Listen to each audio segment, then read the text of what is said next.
survive or not because of the impact of petrol prices. The petrol price, we understand, about to jump up again. Some of the predictions, I hope you're sitting down, range from an increase of around 2 rand a litre to around 4 rand a litre. That's just at the moment. If the price of oil on international markets keeps going up, well, I don't know.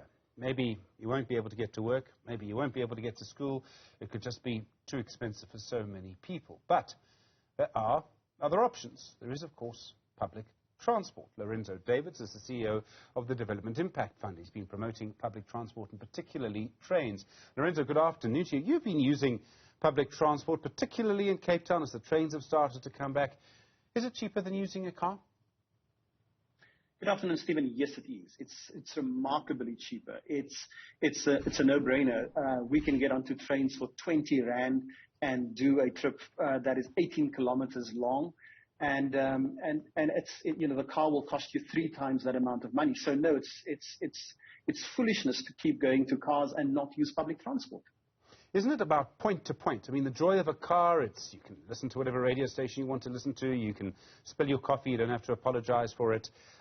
You can do whatever you want to do in the car, and you leave your house and you get into your car, which is an extension of your house, and then you get out of your car at your office. I mean, that's the attraction. Trains don't give you that.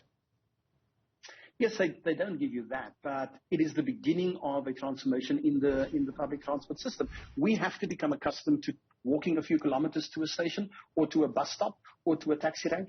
That must be part of who we are as South Africans. It is just too easy to walk from front door to garage door to car and to office. Yes, it's convenient. Yes, it's comfortable. Yes, it's none of the hassles. But boy, is it expensive. And more people will not be able to afford it. It will now cost us, Stephen, around 4,000 to 5,000 rand a month for the average car user to fill their cars up. So 1,000 rand a week if you're driving to work every day and family out. We simply can't afford that. Do you know, Stephen, that is around, I think it's around 227 days of train tickets that you can purchase for 1 month's use of fuel. That's an astounding statistic. You can spend 5,000 rand on your car, filling it up a month, or you can spend 227 days on a train going back and forth to your office. For me, it's a no-brainer. Sure. And I mean, there are other things that come with it. If you do a little bit more walking each day to the train station, to your office, it's a lot better for you. Yeah, it's healthier. You meet other people. You see the rest of the country. You're safe. You don't have the stress of road rage and all the other stuff that happen to you. You don't have to wait at traffic intersections and have people, butting in front of you. We have to tell a remarkable story about public transport. It's an asset we have. It's a national treasure. And we have not told the story of public transport boldly and sufficiently enough. It also depends where you are. I mean, in some places, when the railways work in Gauteng, they're often overcrowded. I imagine in some places in Cape Town. Some places, that's not the case. In fact, when you started doing this and you've been tweeting your journeys, you were sometimes the only person on a carriage. More and more, it seems that you're being joined by many people. Yeah, Stephen, I actually, when I started out at the beginning of this year, I was the only person on my station. And slowly there were 5 others, and I would tweet that. 6 people are on the station this morning. Now there's 15, 20 people on the station, and the carriages are getting fuller and fuller. So people are beginning to regain their confidence, this lost confidence they had in the rail commuter system, but they also feel a lot safer. I tell people that there are security guards on the platform and inside the trains. They move through the carriages. People cannot get on board without a valid ticket. And there are ticket examiners on board. So the system is increasingly becoming safer and healthier. Trains arrive on time.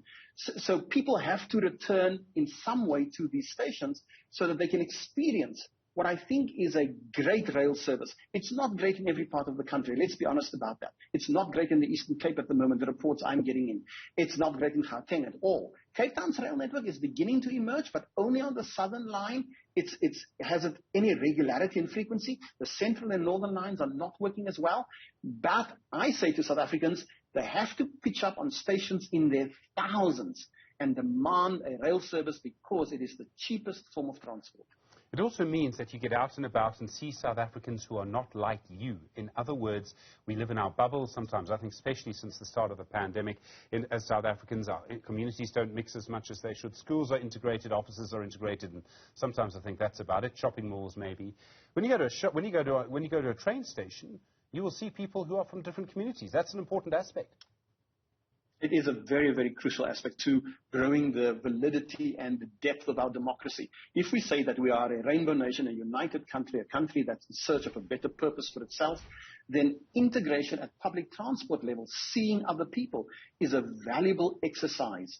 We must get into a carriage and see people from other cultures, other countries even, and begin to engage with them.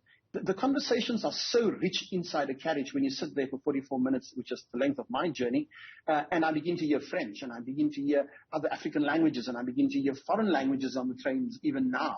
The most amazing thing about this is that we have to treat public transport, and especially trains, as the great levelers in society. It's where we get together.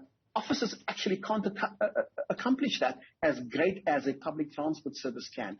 And so when you're in a carriage, you've got nothing to do other than be on your phone or read a book. There's somebody to talk to. There's somebody else that you can observe, see, and begin to ask questions of where you're from, what do you do. It's an amazing public experience, and it does deepen the value of each other in this democracy. I sometimes think when we try and change the way that people transport themselves, people presume that if I'm going to go from using my car 5 days a week, I must now go to using a train 5 days a week, or go to riding to work 5 days a week. There are people who ride their bicycles to work. When in fact, you don't have to do it like that. That can be a bit of a stretch. If you do it 3 days, 4 days, even 2 days, you still save a lot of money and you start making a transition. Yeah, absolutely. I say to people, try it 1 day a week. Try it on the sort of your low busy day. Begin by doing 1 day a week. And then go to 2 days a week. And maybe you want to do 3 days and go back to 1 day again. I'm not saying people must suddenly all convert, stop using cars. I don't. Today is the day I have to use a car because I have multiple things to go to. But tomorrow I'm back on the train. So we have to create this sort of integrated usage of public transport, which is I use a train when I have to, I use my car when I have to, I use a taxi when I have to, and I use Uber when I have to. So getting used to a sort of integrated, multidimensional, multimodal transport service must be what we as South Africans begin to gravitate to. This single usage motorized vehicle that we all get into, sit there and sit in a 1 hour traffic jam going nowhere is not the future. We can't afford it. You're burning gas. You're burning 5,000 rands a month when you could have been on 227 train trips. Lorenzo, you would have seen the actions of the Transport Minister, Fikile Mbalula, over the last few days. And let me just be clear, I'm not sure that Fikile Mbalula is a rational person. But I would imagine that during a petrol crisis like this, there's a huge opportunity for government to encourage people to use public transport. I don't know if we're seeing that opportunity being used. No, we haven't. And that's the sad part that I've engaged with. I see the tweets from PRASA and the Department of Transport. I watch it. And I'm thinking, what a missed opportunity. We should now be launching the greatest campaign in this country to tell people of the value of public transport, of trains and buses and other modes of transport and taxis. Because this is the message of the department. This is what the department should be punting to every South African, showing them the value, the usage, the savings, the people you meet, the safety elements. But they are dead silent. They are not doing that. And it astounds me. It astounds me that the minister can put a tweet that is going to Ukraine and says nothing about the value of public transport. It is bizarre. Lorenzo Jacobs, thank you very much indeed. Really do appreciate